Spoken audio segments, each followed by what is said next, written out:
Bismillahirrahmanirrahim. Assalamualaikum warahmatullahi wabarakatuh. Alhamdulillah, alhamdulillahirabbil alamin.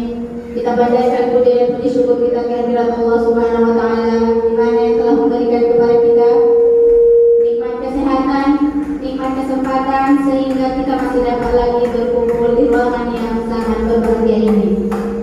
Selawat dan salam kita sanjung tinggikan ke ruh Nabi kita, Nabi besar Muhammad sallallahu alaihi wasallam, yang kita harapkan syafaat beliau di hari akhir nanti, yang berlapaskan sholli ala sayyidina Muhammad wa ala ali sayyidina Muhammad.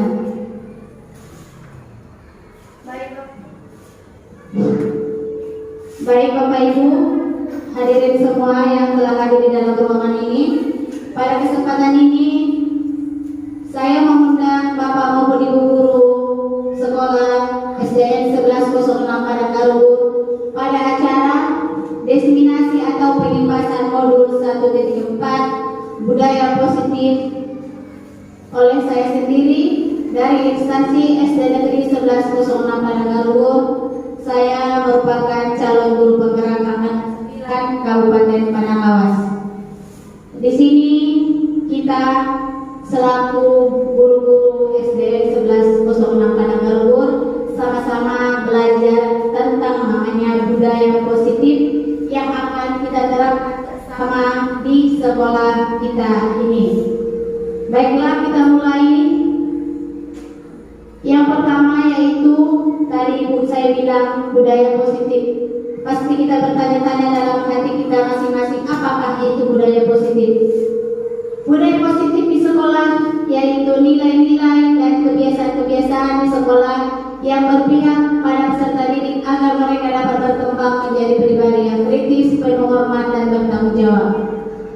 Inilah dia merupakan pengertian daripada budaya positif yang rencananya akan kita terapkan di sekolah kita ini. Selanjutnya, perubahan paradigma. Untuk membangun budaya yang positif, sekolah perlu menyediakan lingkungan yang positif, aman dan nyaman agar murid-murid mampu berpikir, bertindak dan mencipta dengan merdeka, mandiri dan bertanggung jawab. Selanjutnya, disiplin dikaitkan dengan kontrol, dalam hal ini kontrol guru dalam menghadapi murid. Inilah dia merupakan paradigma yang harus kita pahami terlebih dahulu. Selanjutnya ini kita posisikan kepada kita. Anda dan teman Anda akan melakukan kegiatan.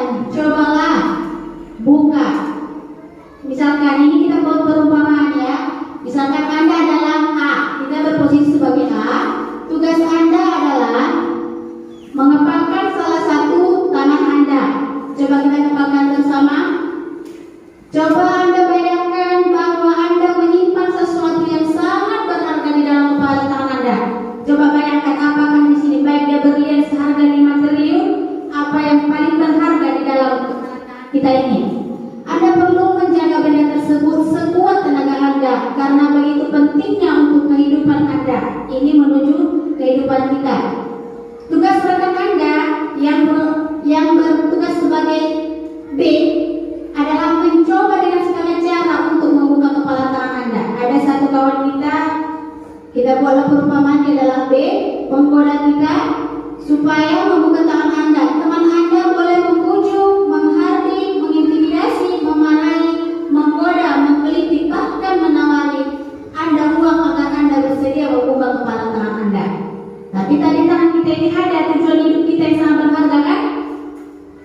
Terus coba lakukan kegiatan, coba lakukan di atas dengan B secara bergantian, masing-masing A dan B memiliki waktu 30 detik saja. Sesudah itu diskusikan kegiatan ini dan coba jawab pertanyaan bawah ini secara mandiri dan diskusikan kembali dengan rekan Anda B. Bandingkan jawaban Anda, apakah berbeda atau sama. Bila mana berbeda, kira-kira mengapa? Terus apakah Anda atau B membuka kepala tangan Anda? Mengapa? Jadi kita serahkan ke kita kan? Misalkan dikasihkan ke kita, jadi misalkan dibayar si B tadi kita uang, apakah kita mau membuka tangan kita ini? Tapi tadi kita satu syarat, di tangan kita ini adalah tujuan hidup kita. Terus apakah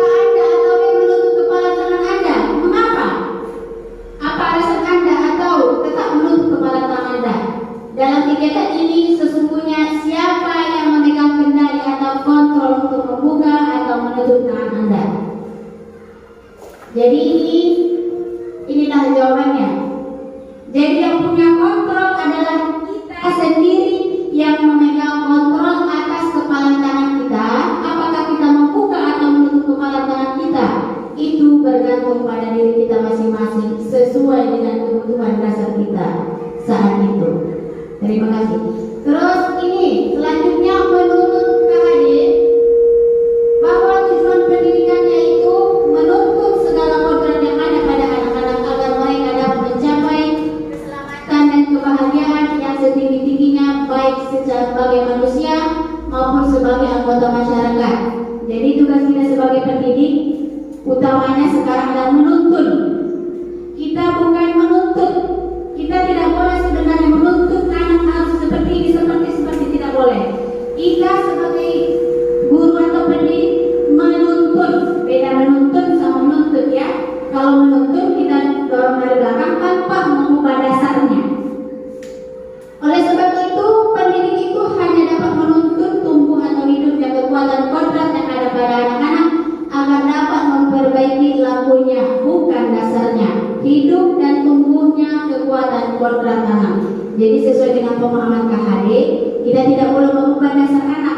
Kita hanya menuntut apa yang ada di dalam kodrat anak itu. Kita menuntut supaya dia menjadi yang lebih baik, menjadi manusia yang setinggi-tingginya maupun masyarakat yang berguna bagi agama dan bangsanya.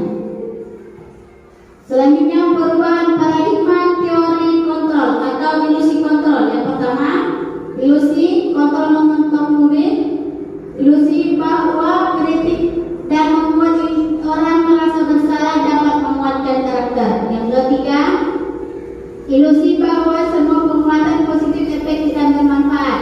Yang keempat, ilusi bahwa orang dewasa memiliki hak untuk memaksa. Nah, inilah dia ada di sini dua kotak. Ada di situ mulus respon, ada sebelah sana teori kontrol.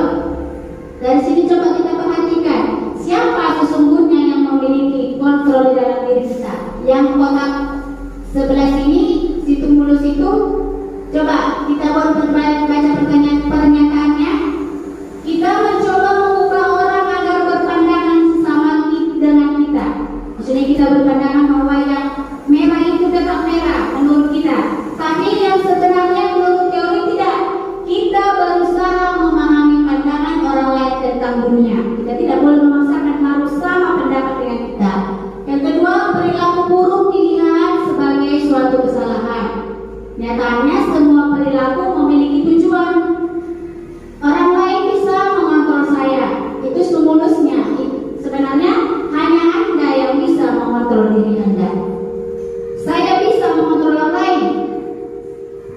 Teori kontrol yang benar adalah Anda tidak bisa mengontrol orang lain. Selanjutnya, pemaksaan ada pada saat bujukan gagal. Kolaborasi dan konsensus menciptakan pilihan baru. Selanjutnya, model berpikir menang atau kalah. Yang sebenarnya adalah model berpikir menang-menang. Ya, apa makna disiplin? Disiplin itu berasal dari bahasa Latin yaitu disciplina, yang artinya belajar. Makna asal dan kata ini berkonotasi dengan disiplin diri dari murid-murid Socrates dan Plato. Selanjutnya, disiplin diri membuat orang menggali potensinya menuju sebuah tujuan, apa yang dihargai. Namun dalam budaya kita, makna kata disiplin telah berubah menjadi sesuatu yang dilakukan seseorang pada orang lain untuk mendapatkan kebutuhan.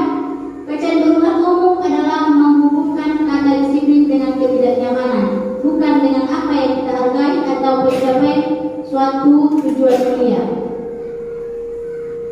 Disiplin adalah kemampuan, jadi intinya disiplin adalah kemampuan memerintah diri sendiri dalam mengontrol dan menguasai diri untuk memilih tindakan yang mengacu pada nilai-nilai yang kita hargai dengan penuh tanggung jawab tanpa berperintah orang lain. Itulah yang disiplin itu. Disiplin itu menurut ini berarti harus datang dari diri kita sendiri. Jangan kita disiplin datang ke sekolah supaya takut ditegur atasan. Jangan kita disiplin tentang kebersihan hanya untuk dipuji.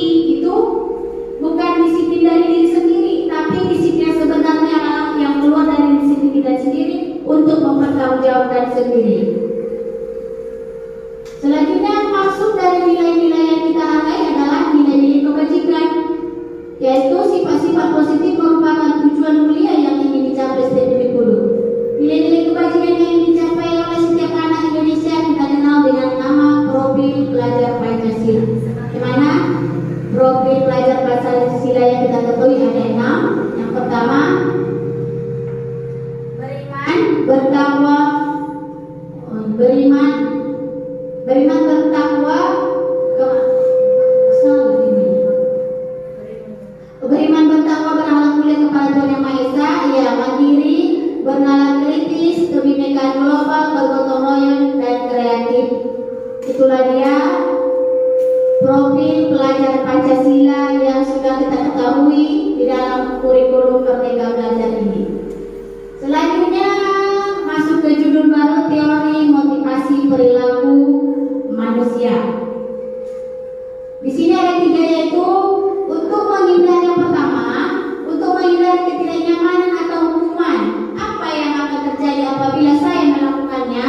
Itu motivasi eksternal. 2, untuk mendapatkan imbalan dari orang lain atau institusi. Apa yang akan saya dapatkan apabila saya melakukannya? Jadi itu motivasi eksternal juga. 3, untuk menghargai diri sendiri.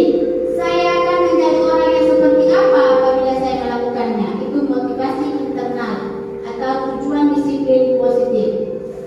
Selanjutnya, kebutuhan dasar manusia di sini ada 5. Kita sebagai manusia memiliki 5 kebutuhan dasar. Yang pertama, survival, cinta dan kasih sayang atau merasa diterima, penguasaan, kesenangan, dan kebebasan.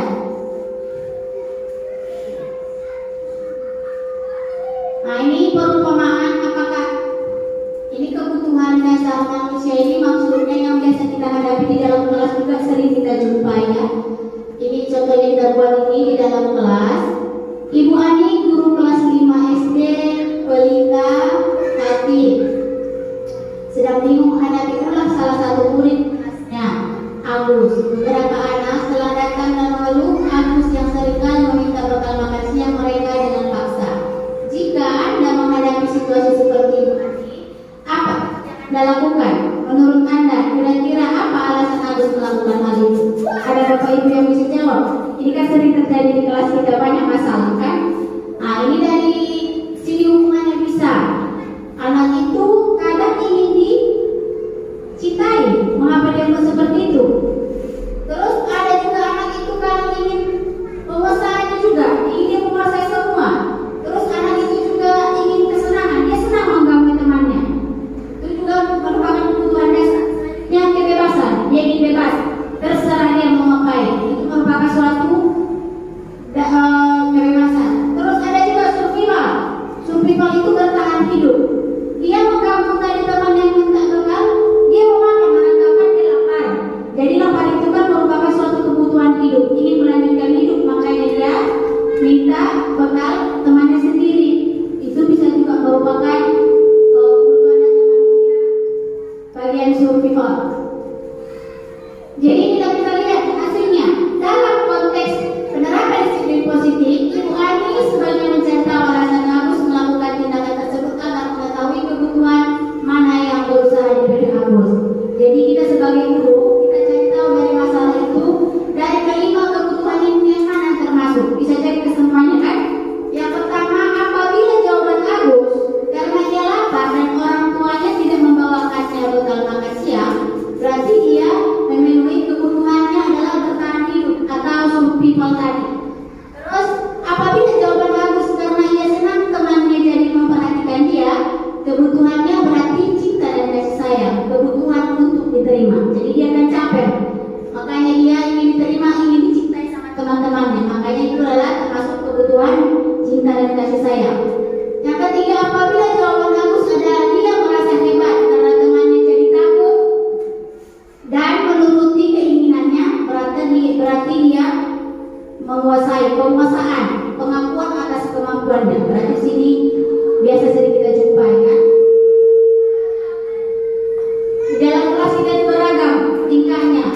Ada yang bagian apa ini kita narasikan. Terus apabila jawaban Agus karena dia merasa bosan dengan bekal yang dibawakan ibunya karena selalu membawakan bekal yang sama, berarti kebutuhan adalah kebebasan. Kebutuhan akan pilihan, bebaskan. Misalkan orang tuanya berikan telur dadar terus setiap hari, maka dia membantu temannya ingin mencari bekal yang berbeda-beda, maka dia adalah memiliki kebutuhan akan pilihan. Dia ingin berbeda. Selanjutnya apabila jawaban Agus adalah karena iseng saja dan dia menikmati ekspresi wajah temannya yang kesal karena dia makanannya, kebutuhannya adalah kesenangan. Ada kan anak-anak kita seperti itu, dia senang mengganggu teman-temannya. Itu adalah merupakan kebutuhan dasar kesenangan. Itu saja tentang kebutuhan dasar. Sekarang kita masuk 5 posisi kontrol kita sebagai guru. Jadi kita di dalam mendidik anak-anak kita memiliki ini Pak, satu lagi ini yang manajer ini sebenarnya poin kelima ya. Yang pertama penghukum, yang kedua pembuat merasa bersalah, yang ketiga teman, yang keempat pemantau, yang kelima sebenarnya manajer. Dari 5 posisi ini, yang mana kita biasa termasuk? Apakah yang pertama, yang kedua, yang ketiga, yang keempat, yang kelima? Yang mana biasa kita terapkan di sekolah? Kalau saya biasa yang pertama. Faisal? Oh yang pertama juga ya, berarti sama kita ya. Itulah saya juga sebelum mempelajari tentang 5 posisi kontrol ini, saya juga menerapkan poin yang pertama. Sebenarnya yang paling cocok diterapkan adalah yang kelima ini, manajer. Kita di sekolah itu dituntut sebagai manajer, bukan penghukum, bukan pembuat merasa bersalah, bukan teman, bukan pemantau, tapi kita adalah sebagai manajer. Inilah dia. Yang penghukum itu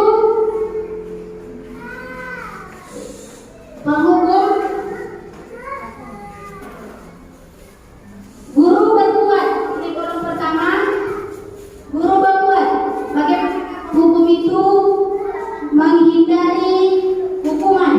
Yang pertama menghardik, menunjuk-nunjuk, menyakiti, menyindir. Itulah dia penghukum. Pembuat merasa bersalah. Ini berceramah dan mengatakan seharusnya ibu.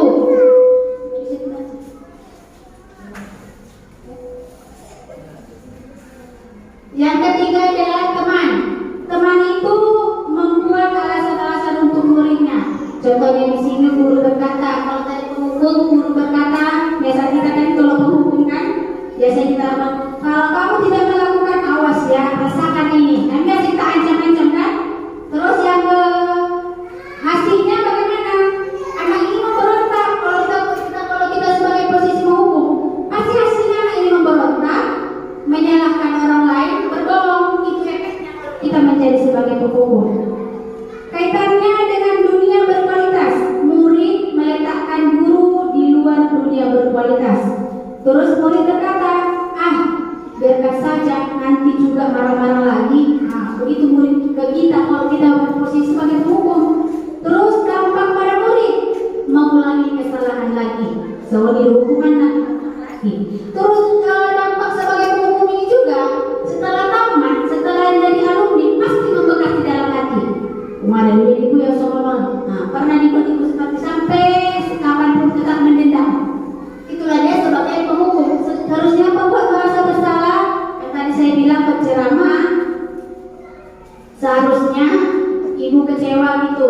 Jadi kita membuat seolah-olah dia tidak berkata pelan, seolah-olah dia merasa bersalah. Kata-katanya bagaimana?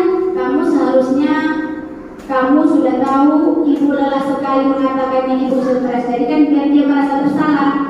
Terus hasilnya bagaimana? Menyembunyikan, menyangkal dan berbohong. Otomatis saya nanti akan berbohong supaya tidak disalahkan lagi. Terus murid meletakkan guru di dalam dunia berkualitas. Jadi murid berkata, maafkan saya, karena dia merasa bersalah. Otomatis dia minta maaf kepada kita. Terus dampak pada murid merasa rendah diri. Itu saja kalau dia sebagai pembuat merasa bersalah. Kalau teman ada lagi, kalau teman ini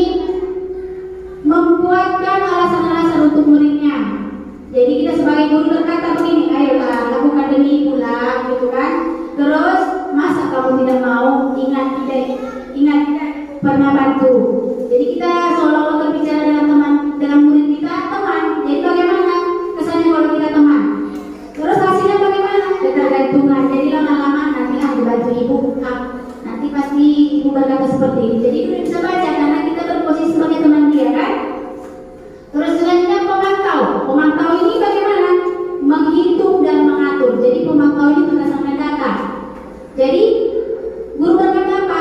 Apa peraturan? Misalkan hari Senin dia pakai sepatu, kita kan seluruhnya peraturan harus memakai sepatu warna hitam. Jadi dia memakai sepatu warna putih. Kita sebagai pemantau, kalau kita berposisi sebagai pemantau pasti kita panggil di sini dulu. Kenapa? Kenapa kamu memakai sepatu warna hitam? Peraturan warna putih. Peraturannya kan kita harus memakai sepatu warna hitam. Jadi dia menuntut itu sesuai peraturan. Itu namanya pemantau. Jadi hasilnya bagaimana? Menyesuaikan diri bila diawasi. Kaitannya dengan dunia, murid meletakkan dulu peraturan dan hukum dunia berkualitas. Selanjutnya, manajer, inilah posisi yang sebenarnya kita di sekolah. Bagaimanakah manajer ini? Guru berbuat itu bagaimana? Mengajukan pertanyaan-pertanyaan. Guru berkata seperti apa? Apa yang kita yakini? Apa yang bisa kita kerjakan untuk memperbaiki masalah ini? Jadi, misalkan ada anak yang berbuat salah, kita panggil dia. Menurut kamu, apakah sudah benar yang kamu lakukan ini? Pastinya kan tidak, Bu. Tidak, Pak. Jadi, apa yang kamu yakini? Menurut kamu yang benar, apa yang kamu langgar? Nah, begitu contohnya. Terus hasilnya menguatkan pribadi. Jadi dia menguatkan diri sendiri setelah kita berikan tadi pertanyaan-pertanyaan itu. Nah, itulah dia 5 posisi kontrol dalam mendidik anak-anak kita di sekolah. Selanjutnya pernyataan. Nah, ini saya kecewa sekali dengan kamu, membuat orang merasa bersalah. Kamu tidak pernah benar melakukan itu sebagai penghukum. Ayolah, lakukan demi ibu atau bapak ini sebagai teman. Apa kamu mau mendapatkan stiker bintang hari ini? Itu sebagai pemantau. Bagaimana kamu bisa menyelesaikan masalah ini? Nah, itu sebagai manajer. Jadi kita serahkan ke dia sendiri. Kamu selalu yang paling terakhir atau penghukum. Jadi kan dia kalau penghukum itu ya yang biasa kita lakukanlah di sekolah. Saya juga tidak mungkin itu yang biasa saya lakukan di sekolah. Nah, itulah dia budaya positif. Inilah dia lingkaran budaya positif yang seharusnya kita terapkan di sekolah. Pertama itu lingkungan yang positif, keyakinan kelas, peraturan kelas. Jadi kita sebagai guru sebenarnya membuat keyakinan kelas ataupun peraturan ataupun kesepakatan kelas. Jadi caranya itu harus disepakatkan. Keluar dari siswa dulu apa yang kita dan bisa kita patuhi sama-sama. Baru kita buat keyakinan kelas. Nah, inilah dia keyakinan kelas adalah nilai-nilai kebajikan atau prinsip-prinsip universal yang disepakati bersama secara universal, lepas dari latar belakang suku, negara, bahasa maupun agama. Jadi keyakinan kelas itu tidak boleh tersambung dari suku, tidak boleh tersambung dari suku, negara, bahasa maupun agama. Menurut Kosen 1998, suatu yang keyakinan akan lebih termotivasi seseorang dari dalam atau intrinsik. Seseorang akan lebih bersemangat untuk menjalankan keyakinannya daripada hanya sekedar mengikuti serangkaian peraturan. Jadi berbeda peraturan sama keyakinan kelas. Kalau peraturan itu sebenarnya menegaskan, kalau keyakinan kelas itu yang positif-positif. Selanjutnya pembentukan keyakinan kelas. Yang pertama kita keyakinan kelas bersifat abstrak daripada peraturan yang lebih rinci dan konkret. Selanjutnya keyakinan kelas berupa pernyataan-pernyataan yang universal. Pernyataan keyakinan kelas senantiasa dibuat dalam bentuk positif. Keyakinan kelas hendaknya tidak terlalu banyak sehingga mudah diingat dan dipahami. Kalau terlalu banyak nanti jadi siswa kita makin malas. Semua warga kelas sebaiknya ikut berkontribusi dalam membuat kegiatan kelas lewat curah pendapat. Jadi kita sharing namanya sesama siswa kita apa yang seharusnya kita buat menjadi keyakinan kelas. Bersedia meninjau kembali keyakinan kelas dari waktu ke waktu. Nah, ini dia. Ini ada peraturan. Perbedaan peraturan dengan keyakinan kelas itu berbeda. Di peraturan, di keyakinan kelas ada nilai-nilai kebajikan di sini yang terdapat. Nilai-nilai kebajikan itu sebenarnya banyak. Seperti tanggung jawab, saling menghormati, disiplin, itu dia kebajikan. Jadi selalu kembalikan buku ke tempatnya. Ini kan peraturan. Kalau keyakinan kelas, jadi tanggung jawab yang terdapat di sini, nilai kebajikan yang terdapat di sini adalah tanggung jawab. Tapi dia tanggung jawab mengembalikan buku ke dalam tempatnya. Nah,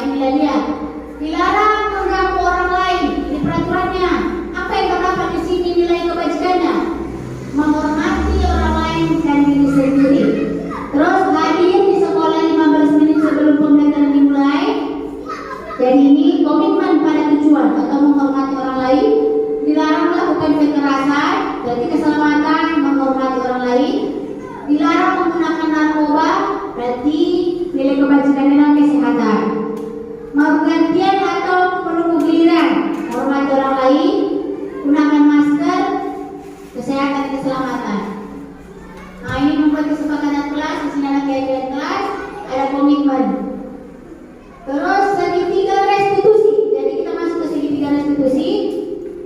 Apakah itu dia? Proses menciptakan kondisi bagi murid untuk memperbaiki kesalahan mereka sehingga mereka tidak bisa kembali pada kelompok mereka dengan karakter lebih kuat. Melalui restitusi, guru dapat satu, membantu murid menjadi lebih disiplin positif serta memulihkan dirinya setelah berbuat salah. Dua, membantu murid untuk jujur pada diri sendiri dan mengevaluasi dampak dari kesalahan yang dilakukan. Tiga, memberikan penawaran yang bukan paksaan. Itulah dia segitiga restitusi ini dia. Yang pertama, validasi tindakan yang salah. Apakah dia itu ini? Kamu tentu punya alasan mengapa kamu melakukan itu. Terus melestarikan identitas, menanyakan keyakinan. Jadi di sini segitiga restitusi ini ada kata-katanya, misalkan ada anak kita yang sering bertengkar di kelas. Jadi pasti kita mendamaikannya kan? Kita panggillah satu anak ini, kita tanyakan sebenarnya kita harus menggunakan segitiga restitusi ini. Pertama kita validasi tindakan yang salah dulu. Kita panggil, kamu tanya, kamu tentu punya alasan. Jadi kan kita tanya, kenapa kamu berantem? Pasti punya alasan kan?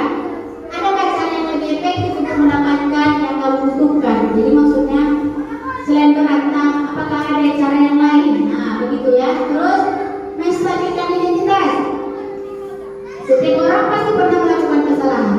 Kamu bukan satu-satunya yang pernah melakukan. Jadi misalkan bertengkar, si A menumpuk si B, kita panggil yang si A tadi kan, kita tanya, kenapa kamu berantem menumpuk si A? Jadi kan si B, jadi dia berkata, dia sering ngajak nama orang tua saya. Itu contohnya kan. Nah jadi kita menstabilkan identitas dia. Iya, ibu pun akan merasa marah jika ada di posisi kamu. Begitu contohnya kalau dia menstabilkan identitas. Terus selanjutnya menanyakan keyakinan. Setelah kita buat validasi tindakan salah, menstabilkan identitas, baru masuk ke menanyakan keyakinan. Nilainya apa yang telah kita sepakati. Jadi tadi ini kita buat dulu keyakinan kelas, baru berhubung ke sini. Jadi nilainya apa yang kita sepakati. Kamu ingin menjadi orang yang seperti apa? Jadi kan keyakinan kelas itu sudah kita buat. Misalkan tanggung jawab, saling menghormati, kesehatan, kebersihan. Jadi kan itu berantem. Jadi nilai apa yang kita sepakati? Berarti situ kita telah sepakati adalah saling menghormati kan? Berarti tidak boleh berantem, itu kita sesama teman harus saling menghormati. Makanya nilai-nilai apa yang telah disepakati begitu.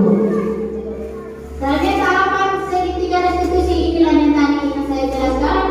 Menstabilkan identitas, yang mana dia berbuat salah itu tidak apa-apa, tidak ada manusia yang sempurna. Ini kata-katanya yang biasa kita terangkan untuk segitiga restitusi yang pertama ini. Untuk poin 1, saya juga pernah merasakan, pernah melakukan kesalahan seperti itu. Kita bisa menyelesaikan ini. Bapak Ibu tidak tertarik mencari siapa yang salah, tetapi permasalahan ini, tapi Bapak Ibu ingin mencari solusi, namun tetap merasa begitu. Jadi kita bagi anak itu, kita bukan mencari siapa yang salah yang benar, kita mencari solusi dari masalah kedua. Nah, tahapan yang kedua, validasi tindakan yang salah. Padahal kamu bisa melakukan yang lebih buruk dari ini ya. Nah, jadi katanya, dia katakan sekedar menumpuk temannya, sekedar marah-marah. Jadi mungkin dia bisa juga menggunakan alat apa yang lebih buruk dari itu. Makanya kita buat dia validasi tindakan yang salah. Kau pasti punya alasan mengapa melakukan hal itu. Kau patut bangga pada dirimu sendiri karena kamu telah melindungi sesuatu yang penting buatmu. Karena dia kan melindungi atas dirinya, melindungi karena yang kemenangan sering ngecek orang tuanya, makanya dia patut bangga pada dirimu sendiri. Nah, begitu. Selanjutnya yang ketiga, menanyakan keyakinan. Apa yang kita percaya sebagai kelas, keyakinan kelas atau keluarga. Apa nilai-nilai umum yang telah kita sepakati. Apa bayangan kita tentang kelas yang ideal. Kamu mau jadi orang yang seperti apa. Ini dia apa menanyakan keyakinan. Makanya sebenarnya harus membuat keyakinan kelas terlebih dahulu, baru nanti setelah dia melakukan kesalahan, kita terapkan tahapan segitiga restitusi, baru kita tanyakan dia yang mana yang telah dilanggarnya. Nanti dalam pengalaman kalau biasa kita terapkan akan mengetahuinya. Nah, ini contoh saya pas mengadakan segitiga restitusi di kelas ini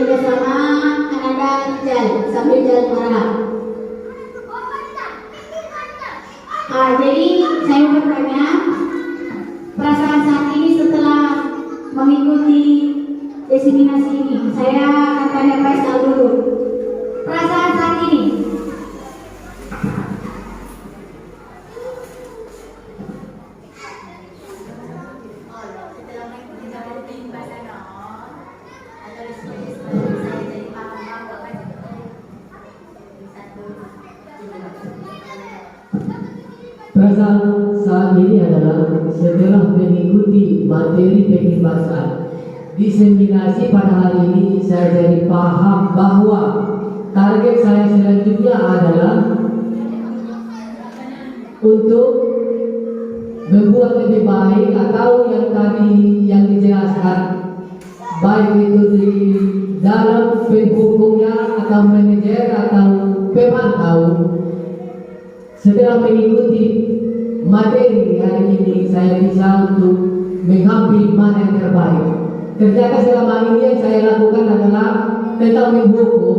Ternyata masih ada lagi yang lebih baik untuk dilakukan, yaitu manajer. Itu yang saya dapat hari ini. Terima kasih. Ya, kira-kira inilah. Terima kasih untuk Bapak Faisal yang telah memberikan refleksinya kita pada siang hari ini. Jadi setelah ini mudah-mudahan kita dapat menerapkan di sekolah kita ini, terus kita bisa menciptakan pembelajaran yang berpihak pada peserta didik sesuai dengan pemikiran Ki Hajar Dewantara. Terima kasih untuk Bapak dan Ibu Guru SD 1306 Padang yang telah bersedia mendengarkan atau menghadiri pementasan dari saya. Wabillahi taufiq wal hidayah. Wassalamualaikum.